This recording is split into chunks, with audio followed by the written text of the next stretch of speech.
On Beyond the Gates, Kat and Chelsea had needed to stay behind and skip Doug's memorial to take care of a Chelsea Cat production mishap. Chelsea lamented that Donald and Deanna, Doug's children, were younger than she and Kat were. Talk turned to Chelsea having slipped to Thomas that Kat loved him. Kat exclaimed that Chelsea hadn't even apologized for the betrayed confidence. Chelsea said she didn't want Thomas dismissing Kat's feelings and using that as an excuse to sleep with Eva. Kat relented, admitting that she was mad at herself, not Chelsea. She wished she didn't love Thomas, but she did. In the country club lobby, Danny and Nicole consoled Vanessa following Doug's memorial as Carlton stood in the periphery. Vanessa smiled that Doug would have wanted the commemoration to be an actual party. Danny quipped that Doug would have been its DJ. When Vanessa struggled to verbalize her feelings, Danny understood that Vanessa and Doug had had a complicated relationship, and Danny presumed that the way things had ended had been even more devastating for her friend.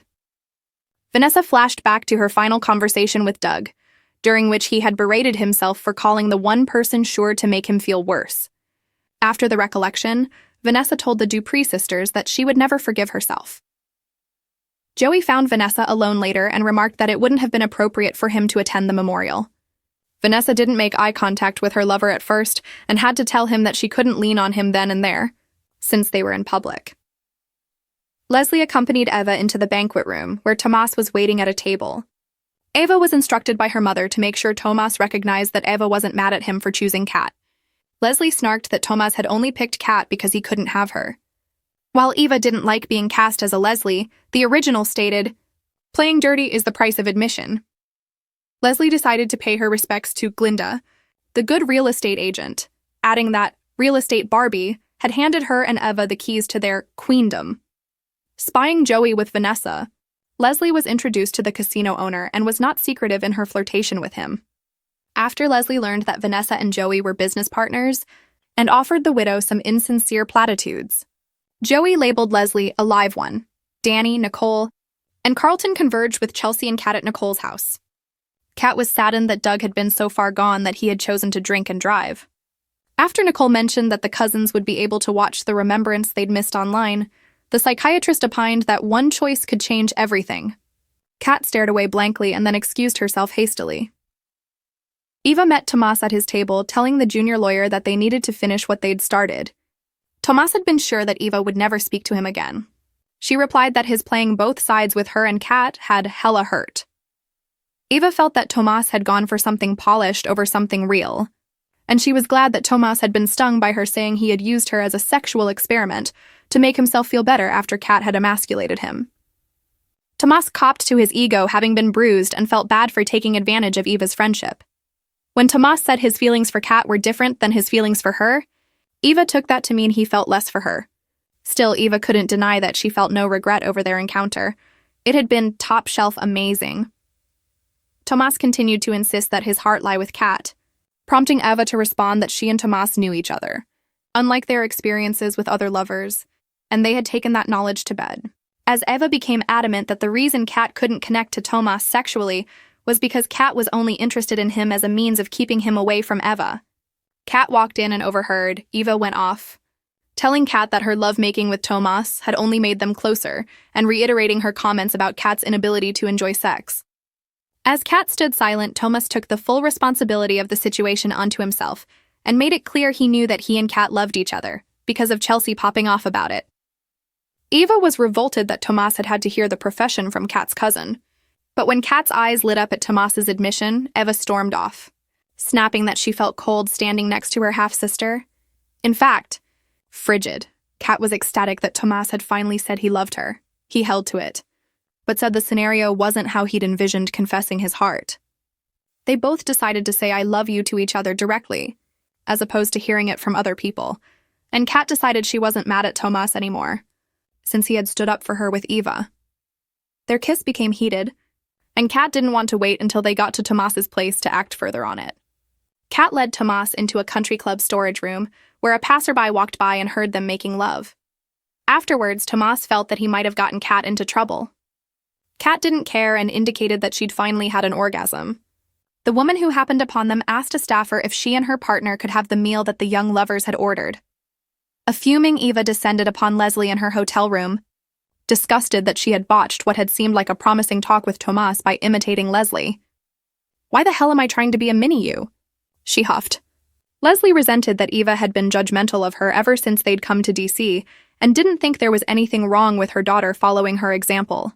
Eva scoffed that she was not going to co-sign attempted murder and sighed that she was just going to wait for Tomas to realize that it was the two of them who were meant to be. Leslie forcefully maintained that Eva needed to fight for Tomas, whether her F-style was clean or dirty. Chelsea regretted having given Tomas an unintentional assist with her loose lips. Danny didn't like Dupree women being cheated on becoming a theme. After Nicole ducked out to handle something in her office, Danny could tell that Carlton liked Nicole and was sure it hadn't been easy for him at the memorial, with Ted's eyes burning a hole through the back of his head. Carlton laughed it off, and after Danny wanted to know how things were going between him and Nicole, he told a story about how he had met Nicole in kindergarten and had been the victim of unrequited love for decades as he waited for Nicole to become available. Danny was amused by what she deduced was a tall tale, and Chelsea accepted that Carlton didn't want to have to explain himself. Carlton concurred, politely refusing to speak for Nicole and adding that Nicole should be the first to hear about whatever feelings he had for her. Nicole returned as Carlton hoped he'd passed inspection. Nicole said that her approval was all Carlton needed, and they shared a quick kiss. After Carlton went back to the hospital, Danny crowed that she liked Carlton better than cowardly lion Ted. Nicole saw irony in Danny vetting her relationships after drunkenly entering into a marriage with Andre, whom Nicole felt Danny was using. Danny became defensive and railed at Nicole for appointing herself the arbiter of right and wrong. Besides, Andre had chosen her. Nicole and Danny put Chelsea on the spot, wondering what Danny's daughters were thinking about the union. Chelsea had been cool with Andre and Danny as a couple, but she hadn't foreseen them getting into something long-term. Chelsea loved that chaos was Danny's brand, but she worried that her mom was play-acting in her new role as a wife. The designer was uncertain that Danny could keep a marriage going when things were casual, and reminded Danny that, all things considered, she had still made a promise to Andre. Danny let down her guard and told Nicole and Chelsea that she needed companionship.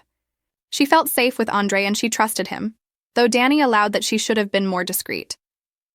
While Danny took a call from her hubby, Chelsea conceded to Nicole that Danny was happy. Nicole could see that Danny was. As for Kat, Chelsea wished that her cousin would find someone better, but she had said her piece about Tomas, and now all she could do was wish them well.